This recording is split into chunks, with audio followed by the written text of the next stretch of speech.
Okay, hello YouTube, welcome to another episode of FPL Family. A little bit different this one, one I'm very excited about.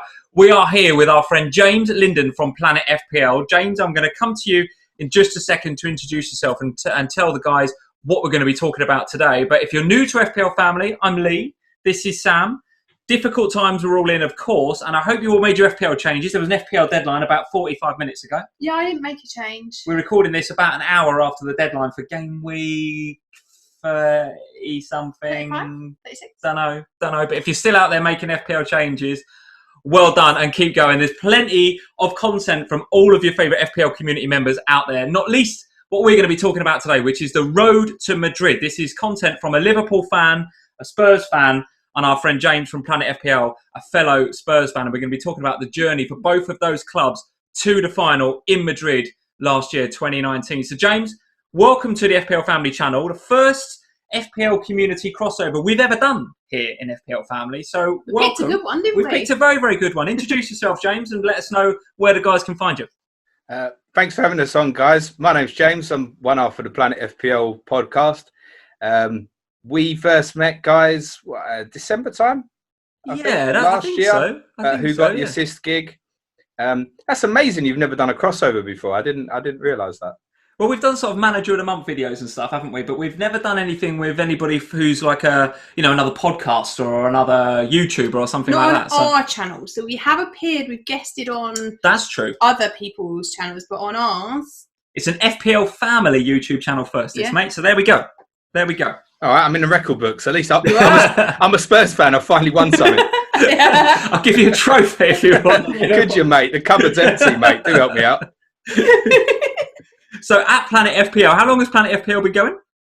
Oh, we're coming up towards 3 years now. So we're towards the end of season 3, but we don't know if season 3 is ever going to have a conclusion at the moment. I don't think so. That is true. I started working for Suj's business about 4 years ago. 1 year there, I won the Work Mini League. He said I want to do a podcast, and here we are, about 360 episodes later. And honestly, if any of you guys out there that are watching the video, don't follow James and Suj at PlanetFPL. You've got a YouTube channel as well. You need to get on that, guys. It's like when FPL's in full swing, and even when it's not actually, even when we have a pandemic on, you guys are churning out the content, especially when FPL is on and when it's in full swing. There's like a podcast every day you guys are doing, which is absolutely crazy. So fair play. We're actually doing more than we would normally. There's no point stopping. Well, I'd feel like, and you guys probably feel it a little bit of a duty to just keep bringing stuff where possible. I know obviously, Sam, you've been ill and stuff. It's really unfortunate, but yeah, if people want the content, we'll keep doing it. So we're a little bit lucky that we haven't always been niched into FPL so much. So we regularly have done a people's poll podcast, which is basically people voting for a football subject, and we'll cover it, and it's not FPL related. So it's been a little bit easier for me and Suj to adjust. Very good, very good. So how have you been filling your time amidst the pandemic outside of PlanetFPL? Family all right? And how's the homeschooling going, all that stuff? Yeah, all right. So I've got a little one who's a bit younger than your two. He's 16 months old. He thinks it's Christmas at the moment. He's just got dad and mum all the time. So goodness knows what we're going to do once we finally get him back to a nursery or something. But yeah, he keeps us busy enough. You guys will know yourself with kids, like they don't stop, do they? They need constant attention, etc. So they never stop. Fine. Good stuff. Well, I don't know about you. I've been filling my time with not just doing the odd bit of FPL Family content, but I'm really enjoying a lot of the retro stuff that's on TV. Sky Sports, I think it was Sky Sports PL or Sky Sports Main Event. One of the channels had the City QPR game on from, I think it was 11-12 with the Aguero, and I just sat there and watched the whole 90 minutes. I was like, this is awesome. To the point where he wouldn't come for dinner until it had finished, because obviously, well, if you do call for dinner on the 89th minute, it's like just as it's like QPR winning 2-1, it's just about to happen. And you're like, right, it's dinner. I've been sitting there 89 minutes. It was quite nice actually, though, wasn't it, watching it? Because you were watching it with our little boy, who, of course, wasn't around back when this happened. Yeah. So he was just like, he scored! Oh, he gets the trophy now, doesn't he? And we were like, he was like, who's that guy with the weird hair? I was like, Balotelli. Yeah. Less said about him, the better. Yeah. Less said about him, the better. Anyway, guys, Road to Madrid 2019. Road to Madrid 2019. That's what we're here to talk about. The Liverpool and the Spurs experience on the way to Madrid. Now, it's up to you guys. whether we want to talk about the actual final, maybe if we've got time. To Madrid. The road to Madrid, is it? That was key. Right, it's the road to Madrid. You didn't it's say not actually Madrid. Okay, well, if we've got time, we might talk about the final. But of course, James, you were there pretty much every Spurs game, home and away, right? I mean, you are a hardcore Spurs fan. Yeah, I go to all the home games. I haven't missed one for 30 years for my pain and my suffering. And I was fortunate enough to be in the new camp for the last of the group stage. I was in the Etihad for the incredible quarterfinal second leg. I was blessed to be in Amsterdam, and I was at the final as well. So, yeah, I was only obviously been Inter away, PSV away, and Dortmund away. I'd done Dortmund before I went in the UEFA Cup game a few years earlier. And I'd been to San Siro when Bale got the hat-trick in 2010 as well. Nice. So Legend. Nice. I'm blessed. I got memories from last season that if you tell a Spurs fan, go back to sort of that Bale hat-trick in 2010, that you would even have these moments that we had last year. Nobody would believe you. The first time we got in it was like, well, this will probably be the only time. Let's enjoy it. And then enjoy it, exactly. Exactly. Did you went to a couple of the games in the Champions League last year? Yeah. Ajax, I think you went to, didn't you? I was at the Ajax game, the one we lost, and I was at I think the Inter home game. I was kind of pondering back on which one of the group games it was, but we won, so it must have been. And at the time, this was Wembley, wasn't it, guys? This was Spurs had played most of their Champions League games at Wembley. Yeah, we moved home just before the Ajax game. Just before Ajax, okay. Yeah, so we had Crystal Palace at home in the league, and then before City. Yeah, before City. Before City. All right, well, let's get into it then. Let's get into the group stages then to start with, because coming off of the back of a defeat against Real Madrid in the previous year's final, Liverpool were coming into what was, I don't know if we'd call it the group of death, but it was a pretty difficult group. We had Paris Saint-Germain. You would absolutely call yours a group of death. Tell me, we had Paris Saint-Germain, we had Red Star Belgrade, and we had Napoli. Three pretty difficult sides, and obviously Napoli they had Insigne and Milik and a few other decent players. Obviously Paris Saint-Germain got some quality up front with the likes of Neymar and Mbappe. Red Star Belgrade were the kind of supposed to be the whipping boys until we went away to Red Star Belgrade, and we'll talk about that in a bit. But who was in your group? What was the Spurs group looking like? So we had Barca, we had Inter, and we had PSV. Oh, geez, yeah. So it was a really, really difficult group. Yeah, and how did you kick off? What was the first game, James, in that group? Inter Milan away in the San Siro. Played okay. What a way to start, by the way. Yeah, it was quite an even game. We took a fortuitous lead through a deflected Ericsson goal, and then we was in complete control and conceded. Icardi got an unbelievable equaliser with a few minutes to go, and then they got a winner late on. It's like 86 and 92 or something. And it was kind of the theme of obviously our tournament littered with late goals everywhere, all the way through, basically.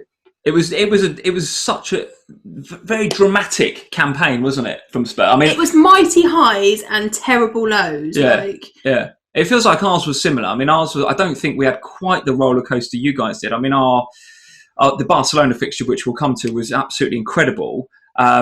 But we either kind of sailed through games or we really struggled. I mean, we come up against, I think it was PSG first.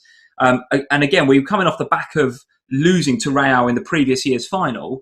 And I think that was almost like a good game to get going. If we'd have played Red Star first, that would have been a bit like, okay, well, how do we get motivated for that? Maybe. But Paris first at Anfield, like, boom, went 2-0 up. I think Sturridge actually scored the first. I think it's Sturridge, if I remember rightly. That's and then right, Milner penalty, I think. And then Millie on a penalty. And then I don't know, maybe we got a bit complacent. Maybe just Paris sort of settled into the game a bit more. But they obviously come back into it 2-2. And in the end, it was Bobby Firmino, I think, sort of coming off the bench last few minutes. I think he was being eased back into the season, given he had a busy summer. So Bobby Firmino come off the bench and he won it 3-2. So we got off to a good start. But even that first game was pretty indicative of the campaign we were going to have. It was very up and down. And then after that, we then went away to Napoli and we were flipping awful. We were awful. It was one of the worst performances I've seen. And if you ask some of the Liverpool players, I've seen interviews with Andy Robertson and some of the other players, that performance against Napoli was one of the worst of the season. And I don't know whether... Part of me wonders whether Ancelotti had a bit of something to prove, because if you remember when we were looking for a new manager and we eventually signed up Klopp, Ancelotti was on the shortlist, if I remember rightly. Right. And I wonder whether he was kind of like, really want to get one over on Liverpool here a little bit. But nevertheless, we were bad. I remember I watched that game I remember rightly, I watched that game in an airport. I got no idea where I was coming back from. Dublin, I think. I was in Dublin Airport.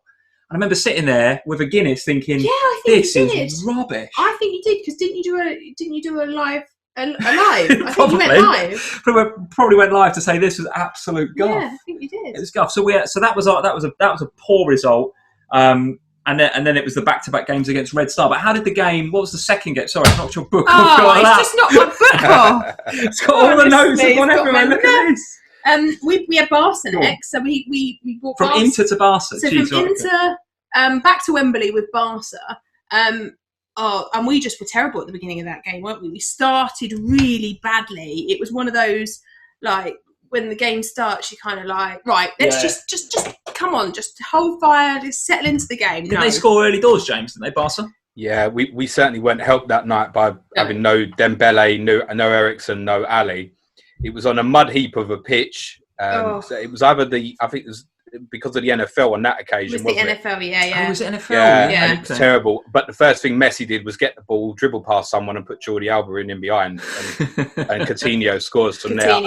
And all you're thinking at that point is, we are getting absolutely destroyed here. Yeah. It was a really odd. I mean, Barcelona well deserved to win. 4-2 was about right on the night. It was a really odd feeling walking away from the ground that night, because in a strange way it was an honour and a pleasure to be there and watch that little magician. Yeah, what an incredible player. And they, Artur was a player who wasn't known by many, was fantastic for Barca. You obviously had Coutinho, Rakitic. It's not a much Suarez. It's not a muck-about team.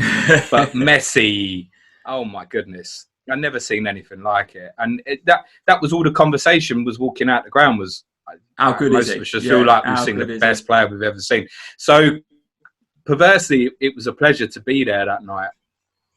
Yeah, give us your view then. Let's go off on a little tangent, if we may. I'll get both of you to give me your view on Felipe Coutinho potentially at Spurs, because it's looking more and more likely that he might get a move back to the Premier League at some stage. Firstly, Sam, how would you feel about signing Coutinho? Well, I kind of expected us to sign him last year. It was kind of constantly spoken about, wasn't it, last summer? And it was like, okay. And I at the time remember thinking, I'm not sure he's exactly the player that we need. Like, we needed a forward, not necessarily Coutinho, but great player. But then he came out. Then it came back into the kind of the media again about him potentially coming this summer. I mean, I don't know. He's come out and said Levy. Well, I mean, it depends what you trust by the media, isn't it? He's been talking about Levy messing him around and this, that, and the other, and he wouldn't go to Spurs. But I mean, you wouldn't say no, would you, James? It won't happen. I'm sorry to break you there, Sam, but Spurs are not going to be buying any players when this. I don't think many people will. No. In reality, with the stadium, etc., and the current financial crisis, etc. I mean, Levy quote from him was, "People need to get their head out of the sand, basically, and realise how big this is." So it's only those with the elite and sort of Spurs are obviously stricken by the stadium, and then what would Coutinho cost? Maybe 80, probably plus the wages. You're talking a 100 million investment. It's not happening. I don't think that there'll be many signings for any or for many clubs this summer, is the reality. No, it doesn't feel like it. Because, one, I don't know, we're yet to see what kind of summer break we even get between this season, if it finishes, and next season starting. The reality is that they've got another Premier League campaign that's due to start in August. And they can't, that can't go on indefinitely. So there needs to be catch-up time here at some stage. So this transfer window, when it opens... This is sounded like a PlanetFPL People's Poll. Oh, wow. This is, unless you've done it already, James. What's the summer transfer window going to look like? Yeah, a few weeks ago. Yeah. It's going to look a mess for a lot of people. I mean, I did a stream on Friday and someone said, who do you think the biggest transfer will be in the summer? And I said, other than maybe like a Neymar swap with Barcelona because they can afford it, you can't see beyond. Sancho looks like he's going to United. I can't, even yourselves, I can't see the need to take the risk with the squad you've got. I think, say for Spurs, and that's the thing, is it's the risk. Yeah. For Spurs, they'll try and take advantage of markets where you can probably buy cheap. So perhaps South America, perhaps sort of Portuguese, Belgian leagues where you can buy cheap, perhaps Holland as well. And other than that, Spurs will try and buy young. Mourinho won't like it, but that's going to be the transfer business that will get done. He doesn't like a lot of stuff, so he's just going to have to get used to it, isn't he? There's only one thing Mourinho likes. Yeah. Don't get him started on him. Let's get back on track. Back into the group. Come on, let's get back to the group. So after the first 2 games, obviously you have a back-to-back game against somebody else in the group. So you were PSV, weren't you, back-to-back? So how did that go? Yeah, so we obviously after 2 games got no points, so that was you know going really well. And then we went away to PSV, ended in a 2-2 draw. In the game where Lloris got sent off. It was just one of those games, I think, is the best way to kind of, again, it was a bit of a roller coaster. It was like up and down and this way and that. But you kind of come out of it feeling like, for me, I was like, well, having had the captain and your keeper sent off to end the game in a draw feels great, actually. It was a starting point, literally a starting point in the group. So you were away to PSV to start with. Yes. What was the atmosphere like then, James, at I guess Wembley for the leg against PSV at home? Because you're coming into that game, it's must win, isn't it? Because you're 1 point from 3 games. Well, it was must win for the first game as well. We actually played all right in Eindhoven. We gave away a really sloppy goal, and then we were the better side between sort of minutes 20 and minutes 80, and then Lloris got sent off. We conceded a stupid goal. So you go into the second game with PSV, and at this point, you already know you have to get something in Barcelona in that last game. So there's it's already in your mind now, chances. Isn't it? And of course, you think, well, okay, this has got to be the routine win, and then you've got to beat Inter and do something in Barca, which at the time, with 1 point, it was looking like it was going to have to be winning Barcelona as well. 2 minutes in, we concede. This is going well, isn't it? I don't know how many times in my head I knocked Spurs out of the group stage. In my head, I'm like, well, they can't get through. I think that early goal, I was just like, right, that's it, they're done. But it was like that every game. It felt like every game we'd start the game, we'd concede, and then you'd be like, well, that's it. And then we'd score again, usually Kane or Eriksen, and you'd be like, oh, all right, we're back in it again. And then we concede again, and you'd be like, oh. It was literally like that constantly. Yeah. So after 4 games, whereabouts were you sitting, James? You were on, I guess, 4 points. 4 points, yeah. So it would have put us on... Go on, Sam. Sorry. No, it's all right. So, it left us on 4 points going into this game against Inter at Wembley, where we knew basically that if we didn't win, we were going out. So... Another must win. It was, but this time it really was like, it was must win, because otherwise it was the end of the Champions League run for that season. So before you get into the Inter game, I'll come to you, James, in a minute to get your thoughts on the Inter game, another must win game.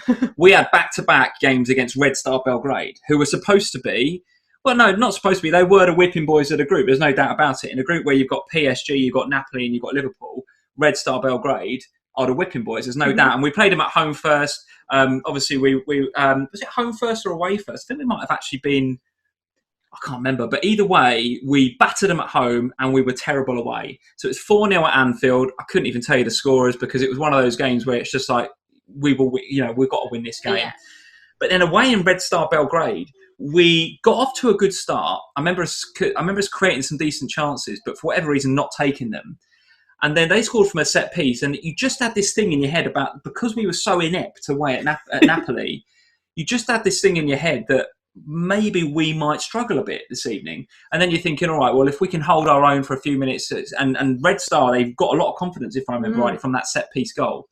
They started coming into the game a bit more. And then, who's the dude's name? I've wrote it down. Pavkov, right? Pavkov scores an absolute beauty from nowhere, and just absolutely flies in. So then you're thinking, right, well, this is definitely not our night, isn't it? Because you've conceded from a set piece, you've got a worldie, and we look really, really poor. And actually, for the rest of the game, we didn't really create enough or anything really to suggest that we were going to get anything from that game. So we kind of come out of our first 4 games. We had a good win against Paris, albeit last minute, rubbish against Napoli, great against Red Star, terrible against Red Star. And by the way, the players took a bit of a kicking after that Red Star game. Well, They took a little bit of a kick in it. So the first time in the season, because obviously we had a good season, we had a good Premier League season as well. It's the first time that season that actually, some of the players were coming out on Twitter, we apologise to the fans, that was poor, we'll do better next time. Some of the fans having a little bit of a dig on Twitter, etc. So yeah, it was a bad result, no doubt about it. But nevertheless, at the end of the 4 games, we'd had 2 home games, 2 wins, 2 away, and 2 defeats. So we're looking at it now. We're thinking, right, well, we've got to go to Paris next in game week 5, and then in game week 6, we're going to be home to Napoli. So same as you guys with your eye on the Nou Camp, we've already got an eye on Anfield. We're already thinking, right, well, going to Paris is going to be a very, very difficult game. We're probably going to have to go into that Napoli game and get something. So we're thinking about what the Paris game is going to be like. You guys had on game week 5, Inter Milan. Yeah.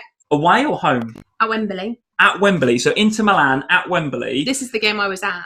You were both at the game. We were both there, yeah. So give us your view then. James, you first. How did you, what was the feel in the stadium at the Inter Milan home game?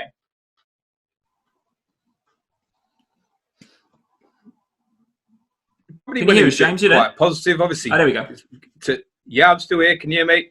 Yeah, we've got a bit of a dodgy line, but we just about got you. We'll crack on. Obviously, to go back to the PSV game, we was 1-0 down with 13 minutes to go. Kane scores twice, the last one in the 90th minute. But then coming into the Inter game was quite positive because we'd beaten Chelsea 3-1 on the Saturday, and prior to that, Chelsea had been unbeaten in the league, so it was quite a positive feel at the time. Yeah. But it just, Pochettino left Eriksen and Son out that night. Eriksen came on and scored the winner with 10 minutes to go.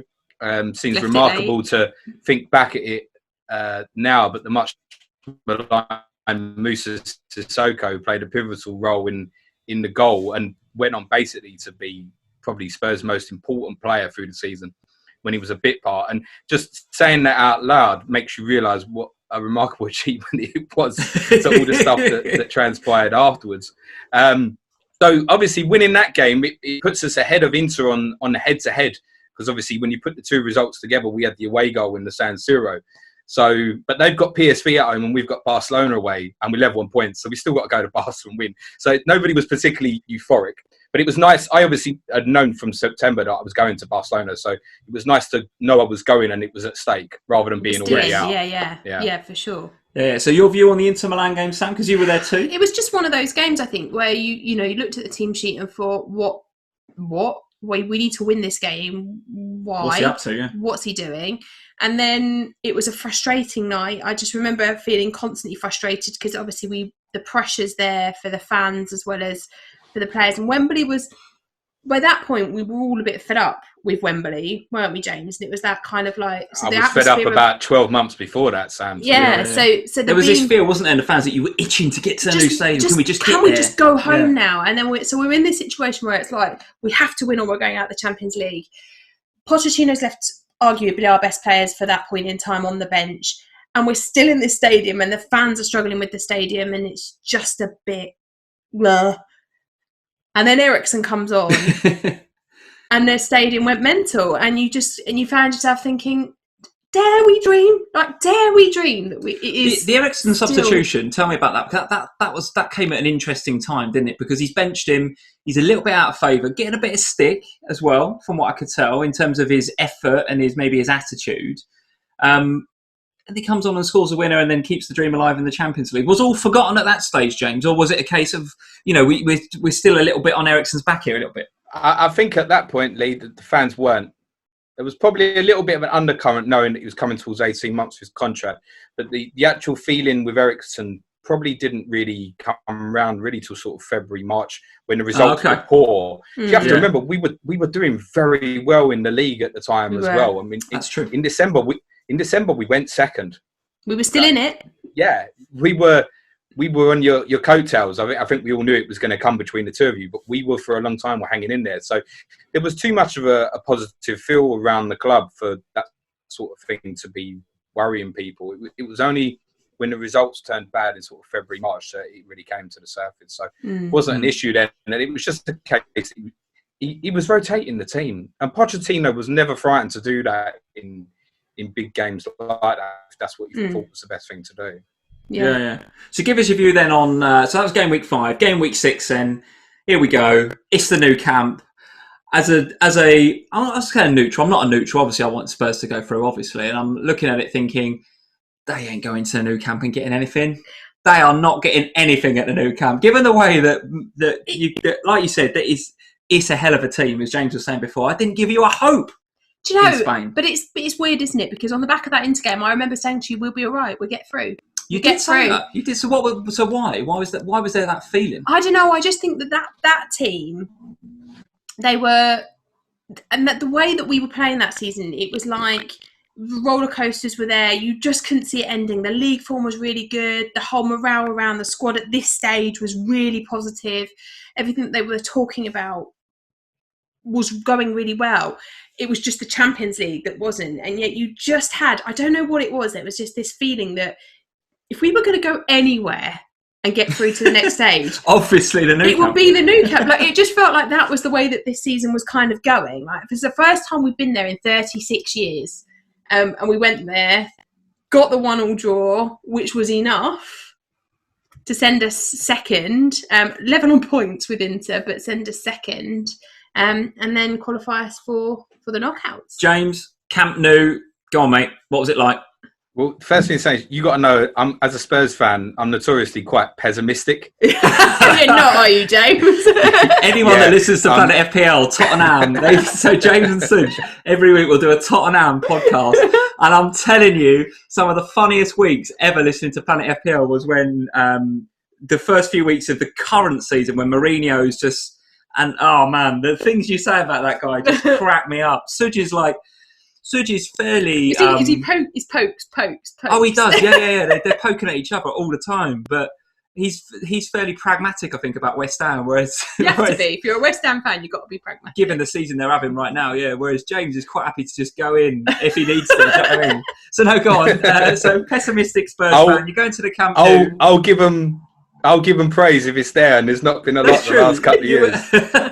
But it's interesting listening to what Sam said there, because I've been fortunate enough to go to Bernabeu and all these places, and Barcelona was kind of the last tick-off one for me. Oh, nice.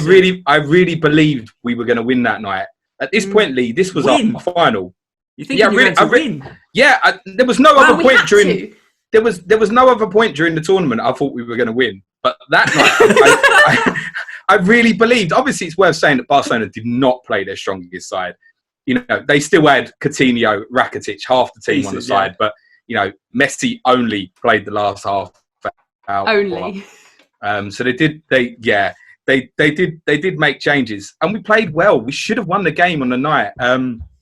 One of the story that anybody was there last night will recollect was obviously Silerson in goal saved everything second half. Lucas scores with 5 minutes. Lucas scores with 5 minutes to go. We finished in a new camp with a central midfield of Ericsson and Ali and Musa Sissoko playing right back. We are absolutely going for it. There's no playing for the draw at the end. Danny Rose misses a sitter. And then the final whistle goes. And obviously, it's 2019. You know the scores and stuff. So we knew that PSV had scored in Inter. And at that point, we were going through. And then it was about 10 seconds after the final whistle, everyone started going mental. I couldn't get reception on my phone or anything. So at the moment, I'm just trusting everybody that okay, great, we're through. You don't know why, but you're going mental. Celebrate. It wasn't until the next morning, looking through social media and that I realised there was still about 3 minutes to go in Milan, and we're all there celebrating like idiots, and it's not finished. And Inter should have scored right at the death and didn't. And so, yes, we scraped through by the finest of margins. It was a very fine margin, and there's no doubt it was a scrape through. There's no doubt it was a scrape through.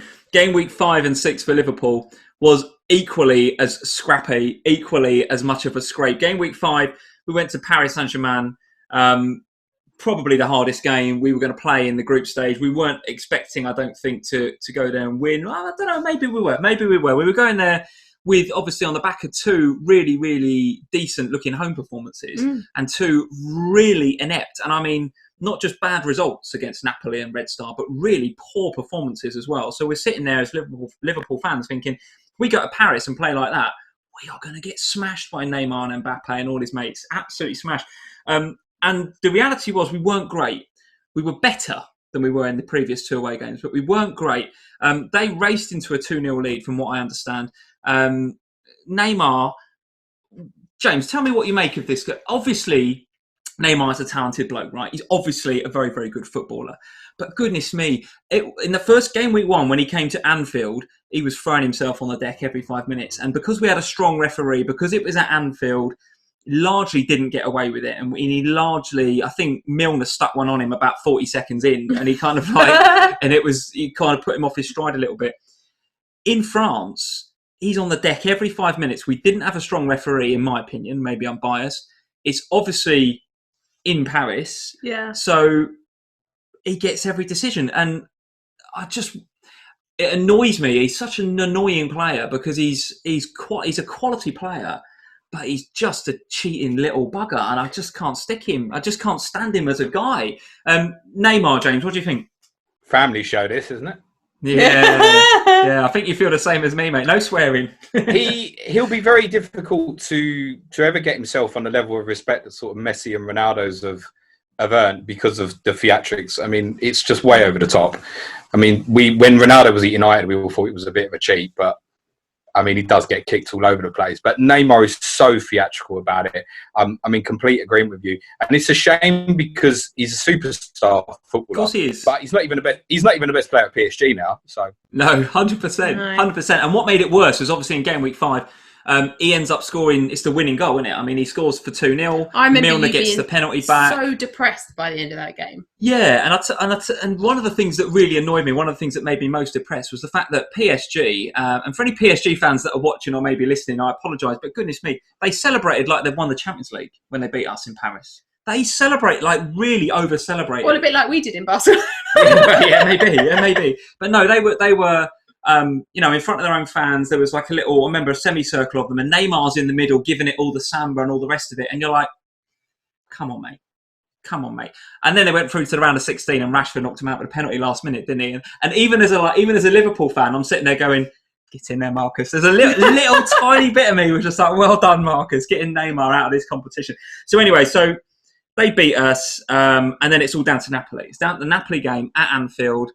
And to be honest, given the fact that we lost 3 games, I mean, you look at the season Liverpool are having currently in the Premier League and the Champions League, although we're out now, of course, in 1920, you think Liverpool losing 3 games. I mean, that seems unheard of. We've only lost a couple of games for ages, right?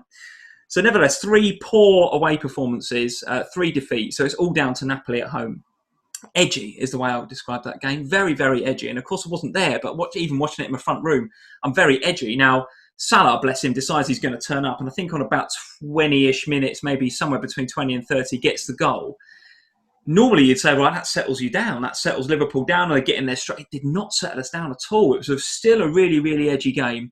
And we went through it very, very tentatively.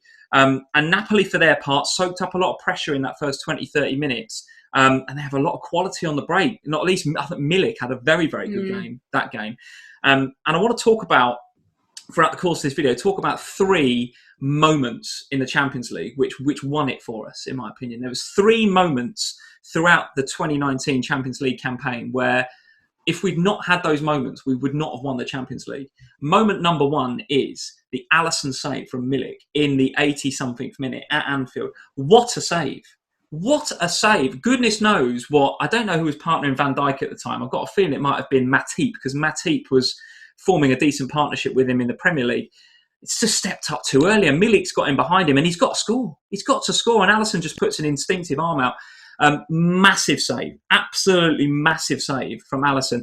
And that is one of and I'll come to the other 2, obviously, as we go through the video, but that is the first moment where it was real squeaky bum time. And then, of course, we win the game 1-0. You guys think you've squeaked through. That is a squeak on our part as well. Getting through 1-0, we're Alisson fingertips away from going out. So the group stage for both of us, to be fair, was a proper squeak, wasn't it? A proper squeak. So there we go. That's the group stage. We're through. By hook or by crook. We don't really know how in a lot of cases, but we are through by hook or by crook. So we're through. We're into the last 16. We're second in our group. We're expecting a big boy. We get a big boy. We get Bayern Munich. And not only do we get Bayern Munich, but of course we've got to play Anfield first leg. We've got to go away to Germany in the second leg, which is obviously going to be difficult. Talk me through, Sam, the last 16 draw. Who did you get in the last 16? Well, like you, we're second in the group, so expecting bad news. Only positives. We can't get Barcelona because we played them already. True. We get Dortmund. So, like you, home first. We'll be going away to Dortmund in the second So leg. you've got the same, geographically the same as us, home tie in the UK, away leg in Germany. How did you feel, James, at that time about pulling Dortmund out of that? No probs. I mean, we'd already been out. No, I don't mean it like that. All I mean is we'd already been out about 5 times. So you're just happy to be there at this stage. Exactly. And Sam's spot on. In my opinion, the best team left in it, we couldn't draw. And then you say probably the next two, like yourselves and Man City, we can't draw. Get them, yeah. So, you're probably going to walk into a Madrid or a Munich or Dortmund. Dortmund were top of the Bundesliga at the time. They were, yeah. So we both had equally difficult draws. I think yours was quite evenly matched. And actually, Bayern have improved massively since they played you 12 months ago. But everybody thought that Dortmund would walk all over us. It's fine. Little did they know, James. Little did they know that we had Fernando Llorente and Jan Vertonghen at left wing back. Yeah. So talk us through this Spurs side then, and how you breezed past these guys. What was the aggregate score, Sam? 4-0. 4-0 on aggregate. Yes, they came to Wembley, got hit by mighty super Jan Vertonghen, and obviously their legend in the Champions League last year. That was Llorente. So go on in, James. So they've come to your stadium, the new stadium, is it, or Wembley? No, Wembley. Still Wembley. Still at Wembley. Presumably the pitch is in a slightly better state. The Spurs fans are just happy to be in Europe and not in the Europa League on a Thursday. But still fed up of being at Wembley. Still fed up with being at Wembley. So mixed emotions. Some of them expecting a very difficult game, and you smash them 3-0. What happened?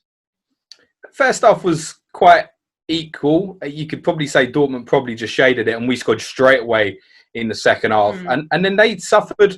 Pochettino played, as I said, an interesting system that night with Vertonghen at left wing back, who would end up getting on the end of Serge Aurier's cross from right wing back with 5 minutes to go. I mean, there's so many kamikaze moments in this Spurs Champions League run that we could go on about it all night. And then Llorente, how did you get to the final? How did you do it? I'm talking you through it, mate. We were on a prayer, literally, the whole way. But we did play really well in that second half. From 1-0 to the end of that game, we were very, very comfortable. Sancho and the like really underwhelmed that night. But to get the third goal at the end through Llorente, who my listeners will know I wasn't a huge lover of, but had such big moments in this competition. He scored a pivotal goal, and then to go 3-0. The thing is, though, and Sam will know this, you're really happy that night, but it's still the first leg. And if you didn't sit there and think we're going to lose this second leg 4-0, you ain't really a Tottenham fan. No. So trust me, because you never know with we were still worried. Yeah, you never know what Spurs are going to do. You think, right, we've got a 3-0 lead. And I remember... That is so Spurs, by the way. I remember sitting down to watch the second leg, watching the boys walk out of the tunnel in Dortmund, thinking, just don't do a Spurs. For goodness sake, you're 3-0 up. Just go out there and get a draw. Just don't mess it up. And in the end, I think you won one. Harry Kane, I think, decently taken goal, if I remember rightly. I mean, he was a legend. Were you there, James? You got to Dortmund? No, I didn't. As I said, I went UEFA Cup for a few years. Oh, yes. ago. It's worth saying to sort of go on to what Sam was saying about don't do it up Spurs, because like in the first half they battered us. they absolutely tore us apart, and some vital interceptions and some great saves from Hugo kept us in it, and then Harry scored straight away in the second half. Came our leading scorer in Europe that night, didn't he? Yeah, decent. Yeah. All right, so you pretty much breezed past your German 4-0, opposition. Easy peasy. Everyone was expecting Spurs to struggle against Dortmund, and you've absolutely breezed past them. For our part, we obviously playing Bayern Munich. As you're saying, James, at the time, probably not in their, not peak Bayern. Definitely weren't peak Bayern, and as you were saying, James, they have improved still, but still, a European powerhouse, and that's a difficult draw. The less said about the home leg, the better, really. It was 0-0. We didn't have Virgil van Dijk. I can't remember whether it was a suspension or an injury.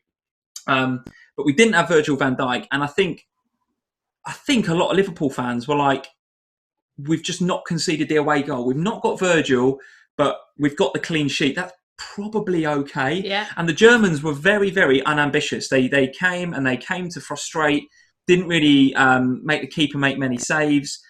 sat back a little bit and weren't very, very efficient, right? To use a very cliche German phrase, but they were very efficient. And as Liverpool fans, we're sitting there thinking, the home crowd will not allow this, right? They can come to Anfield and they can do that and they can be happy with a point, but their home crowd won't let them do it. And you hadn't been very good away. Well, this is it. You're absolutely right. So I'm sitting there thinking, well, we've got a draw at Anfield. We didn't have Virgil, so maybe we take it and we can beat them because, of course, in the Premier League, we're flying. Yes. We're flying in the Premier League. We're thinking, well, we can beat anyone on our day.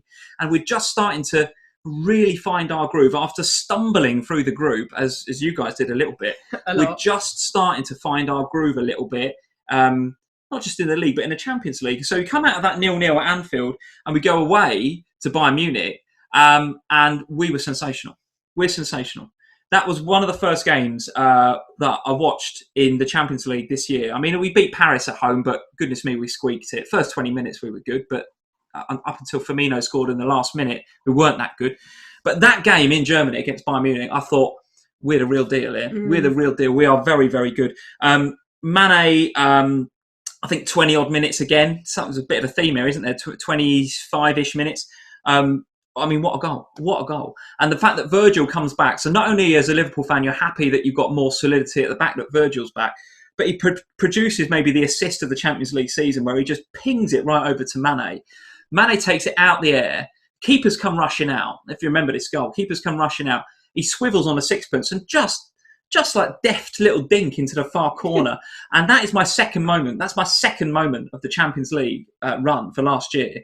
So the first one was the Alisson save. The second one is that Mane goal. That was the goal when I sat up and I thought, we could win this. We could win this year because we have played fantastically well. We've gone away to Bayern Munich and Mane is scoring goals like that. We've got our centre-half pinging quarterback-style pass. We are really, really good.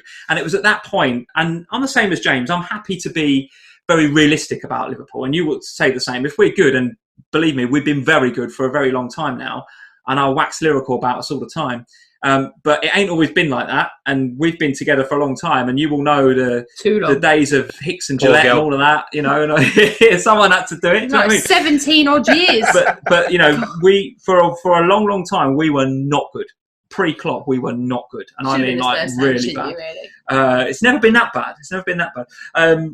But that was my second moment when Mane scores that goal. It was unbelievable, and then just to underline, big Virgil coming back, he then.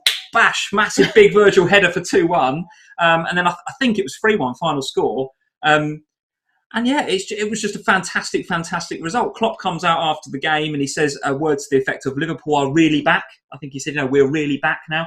And you just got a real good vibe about that game as a Liverpool fan. We come out of that, we went on a run in the league, and we're like, right, the draw came out, we were like, put us against anyone.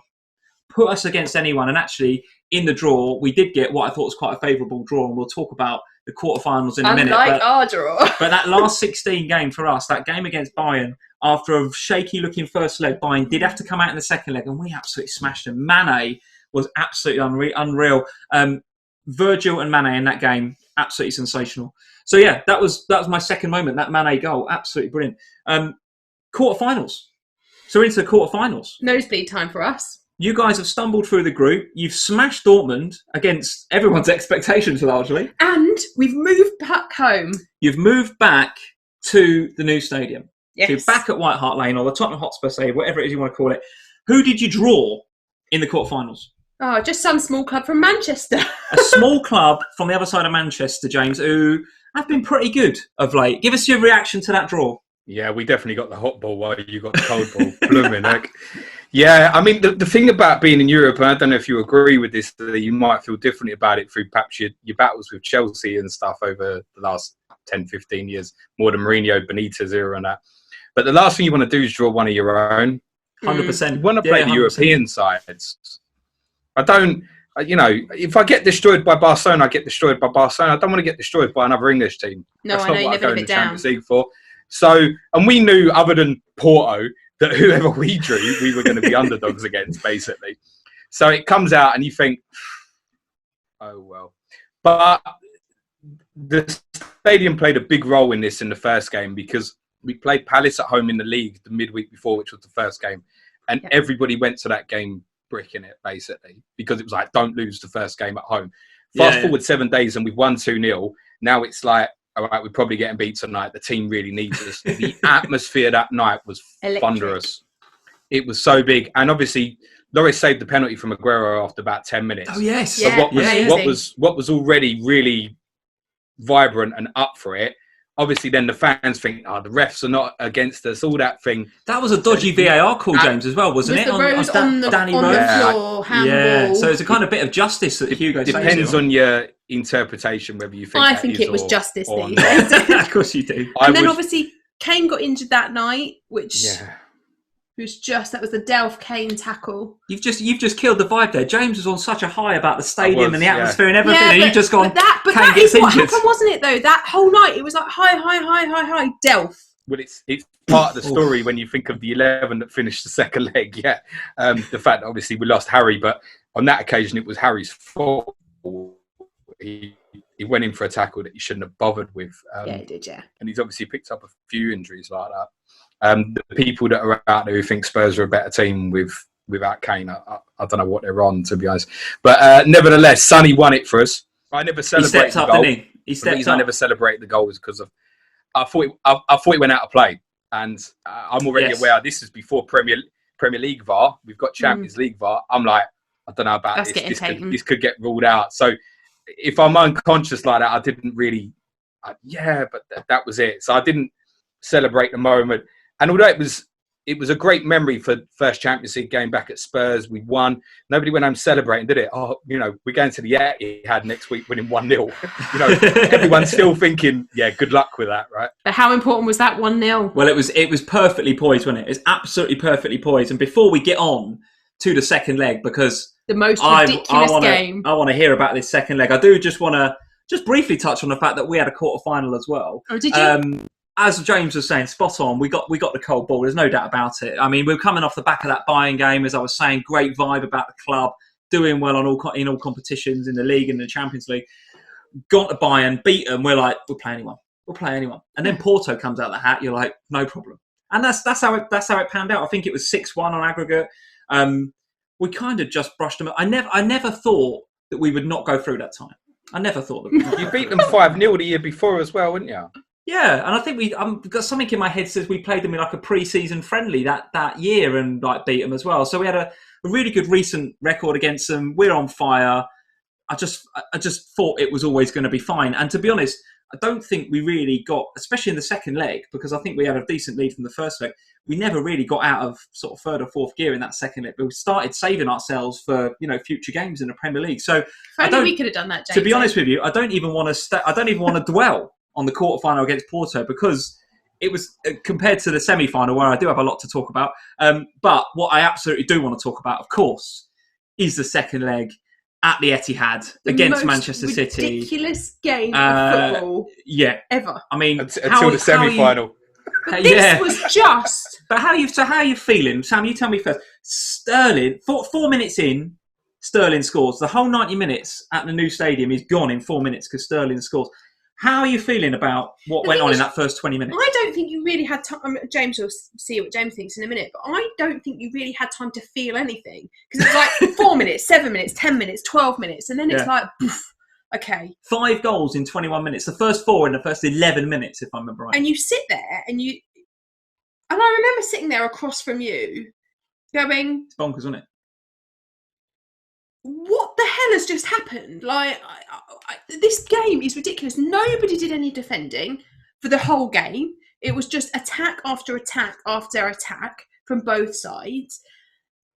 The first 20 minutes were ridiculous. Then the woeful defending just continued, didn't it? But you were being cut open at times. They were for the large majority of the game. They were far the better side, which actually was no great surprise to any Spurs fan, I think, because we'd hit that point in the league where things were starting to unravel at Spurs, and whatever was going on behind the scenes was starting to go quite badly wrong.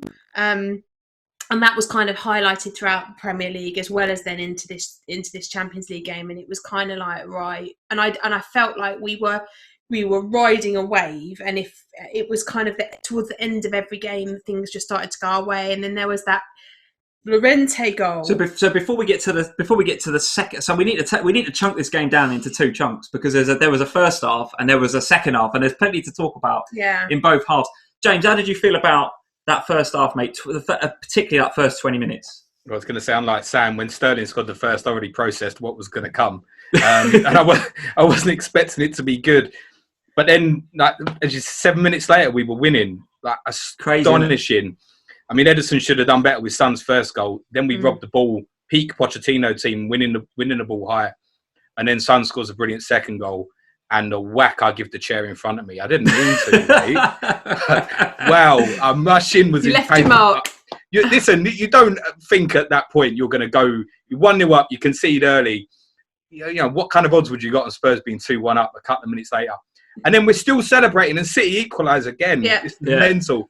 10 minutes later, Sterling scores again. It's 3-2 on the night. It's about 22 minutes gone or something. So at this point, I'm now processing again. Okay, this has happened. There's been 5 goals this early in the game. Okay, so Man City just need one more. How long have we got? 70 minutes. You look back up about 10 minutes later, 69 minutes. Like, that's how it felt, because although both teams attacked very early, once you got beyond sort of half-hour mark, City were in domination, and then it just got grim for Spurs. Sissoko went off injured before half-time, was a pivotal moment in the game. It obviously didn't affect the result. But by this point, Sissoko's instrumental in what Spurs are doing physically in midfield. There's no Harry Winks. There's no Eric Dyer. Wanyama, who had regressed so badly, has obviously now been shot off to the MLS. He's basically playing in midfield on his own. Against De Bruyne. And one of my memories from that night as well is remembering how unbelievable he was. Like, he's in beast mode that night. He's unreal. Like, in the midst of remembering that game, quite a few times, me and my dad were talking during the game, and like, how good is this guy? And he's one of them players. It's very different compared to, say, like a Messi. But De Bruyne can destroy you in an instant on his own, and that's all I mean by that. And he's driven at us, and Aguero scores to make it 4-2. There's half hour to go, and even at that point, the only thing you're thinking here is they're going to get 5, 6, 7, whatever they want. That Aguero goal, mate. I remember that. Remember seeing like I think BT do like a no filter thing on YouTube, don't they? Where they show like a bit of behind the scenes footage. I remember seeing after that Aguero goal, KDB was so pumped that night. I remember him doing the celebration. They're all huddling around Aguero, and he turns to the crowd and he goes, and he's like, "This is our house," doesn't he? "This is our house." And I'm like, "Oh my God, this guy is on fire tonight. He's going to rip Spurs apart." But then the main man that is Llorente just stands there and hits it in off his hip. And it was barred for ages, wasn't it? They stood there looking at that for ages. It went on for so long. And it felt like I could have had a baby in the amount of time it took for them to decide whether that goal was going to stand or not. It was forever. Come off his hand though, James, didn't it? It was his hip. It was the thing is, I mean, I was behind the goal in the top tier, so I had no idea. To be honest, we wasn't even certain what they were looking at, just that they were looking at something. It could have been a push, or you don't really know in that moment. The ball just flies in. Next thing you know, the ball's in the net. And because it's gone in such a weird fashion, you don't really know what's happened. You look back at Ederson's reaction, he's even like kind of half puts an arm out. He doesn't really understand what's happened. And we assume that it's getting ruled out. And obviously it gets given. You're like, what the hell? Still got to hold on for another 15 minutes. And even at that point, James, we're all just wishing that it was the 93rd rather than the 77th minute or something. You're thinking, this is Man City. They will score again. Yeah. We can't defend to save our lives that night. Grim. We couldn't defend. It was so grim. So from one VAR decision that's gone your way to possibly the most infamous VAR decision of that season, certainly that Champions League campaign. Maybe forever, you know. It's going to go down in the history books, no doubt about it. 93rd, 90-something minute. I remember standing, if you remember, because my mum was in Australia. Yeah. Standing in our living room. It was the middle of the night, she couldn't watch the game. With my phone, FaceTiming her in the middle of the room. Because she couldn't get the football. Because she couldn't watch find it because it wasn't on the TV in their hotel room in Australia. So I'm FaceTiming her with the phone pointed at the TV. I'd have been down the bar. I'll be really honest. It wasn't on anywhere. It literally wasn't on anywhere because they did talk about getting up and going somewhere to watch it. If she could have found it, she'd have found it. She would have. She's massive Spurs. She's a season ticket holder, and I'm standing there in the middle of the living room holding the camera. And I'm like, she's going, can we hold on? And I'm going, Mum, have you been watching us for the last 90 minutes? There's no chance here. And then that moment happens. And I'm laying collapsed on the living room floor. Like, this is such a Spurs thing to do, still trying to hold the phone up to the TV. I'm gutted as well, genuinely. Lee says, I'm gutted. But you said, Aguero's offside. And I went, what? It wasn't even an Aguero goal, and you were like, "It will get VAR'd," and I was like, "I did say that. I did say Aguero's offside, but the euphoria in the stadium and the way that Sterling was celebrating, the way that Guardiola was celebrating, I was like, they can't. This just won't get overturned. This is it almost like stupid thing to say, isn't it? This is almost too much of a massive moment to rule this out." And then they did. And I'm in tears by this point. Incredible. Still on the phone to my mum, pointing it at the TV, in tears. Like, I can't believe what I've just watched. Yeah. Go on, James. Give us your view. Yeah. How did it feel? The first and only time I've ever cried while a football match was still going on. Yeah. Mental. Unbelievable. So, obviously, they score and it's grim. So, everyone's screaming, etc. And then, obviously, Eriksen gives the ball away. The ball goes in behind. It gets pulled back. Yeah. Sterling scores. They run off. All the bench go off. And I just remember hearing this massive thud to my right. And because obviously away from home, you stand up. No one sits. And it was my dad just dropping in the seat. Head in hands. Like, it's gone. And all you can do is stand there and watch them celebrate. And then you process and you're like, oh, man, this is a good journey. We should have gone out 4 months ago. It's all gone in your head, isn't it? Yeah, it's been a good month. I've been a part of an amazing game of football. I'm going to go back to the hotel and have a few beers now. And it went on for like a minute. It's still at the point that Guardiola was running back to the bench and high-fiving people. He's run to the corner flag. And then there was a hush and it just popped up on the screen, VAR check. And you could literally go 1, 2, 3, and it came up no goal. Before it had been announced on the telly, if you ever watch it back on the telly, you can hear 50,000 people gasp. Yeah. Because we've seen it in the ground before it gets announced on the telly. And you can hear a pin drop for a second, can't you? Yeah, we go mental. But it was a weird kind of mental because I'm now celebrating a disallowed goal like it's the World Cup final. For the opposite. This is weird, right? But I'm trying to process, because VAR's still new at this point as well. I'm trying to process if what I'm watching is happening or if I haven't just passed out in euphoria of what's happening, and I'm now living in an alternate life. Is this happening? And people were just grabbing each other, like, oh my god! And it was about another 2 minutes to go, and like honestly, my chest has never thumped like that in my life. Because if they'd have scored again, I would have died. Yeah. Oh yeah. They were gone though, weren't they? They were gone, or was there time for another attack? No, they had 2 minutes. Yeah, one of my favourite memories from the night, sorry, I just want to throw it in, was about what I said about Wanyama. And I think it was before the disallowed goal where he just toe punched the thing about 50 yards. Because it's just so grim. And it was just brutal, hang on. But I think, if I remember right, after the disallowed goal, Sonny nearly scored. Yeah, he did, yeah. Yes. To make it 4-4 on the night. And we had a corner at that point.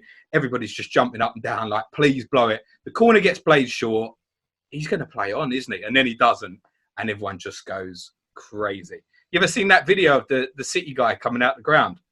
Yes, when he comes out before it gets disallowed. Where they interview him. So you see him score and he thinks, I'll pop off early. Happy days, yeah. I mean, I must say, it's a terrible thing to say, but that was one of my favourite videos that came out after the game. Because sorry, Man City viewers, by the way. Yeah, sorry to the Man City fans, because obviously there's a massive part of me that is just like, because that game was just, it was one of the worst games of football, but in terms of the actual quality of the play for a lot of it, but it was one of the best games of football I've ever watched, just for the sheer drama, chaos, It had everything, that game, and it was made better by that interview when the guy's like there and he comes out, he's all happy, and the woman's just like, "But you lost." Yeah, and he's like, he don't believe what? it. She's like, "It got ruled out," and he's just like, and you can see his face, and you just think. And the reason I like it is not because of the suffering. It sums up that whole game in literally a Bonkers. 10-second interview. It shows the whole emotion of that ridiculous game of football. So, I mean, obviously, at the end of that game, that's it, isn't it? That is it. It ain't going to get any more emotional. It's not going to get any more bonkers. It can't, can it? A Champions League campaign has peaked right there. It's not going to get, for either of our clubs, any more insane than that.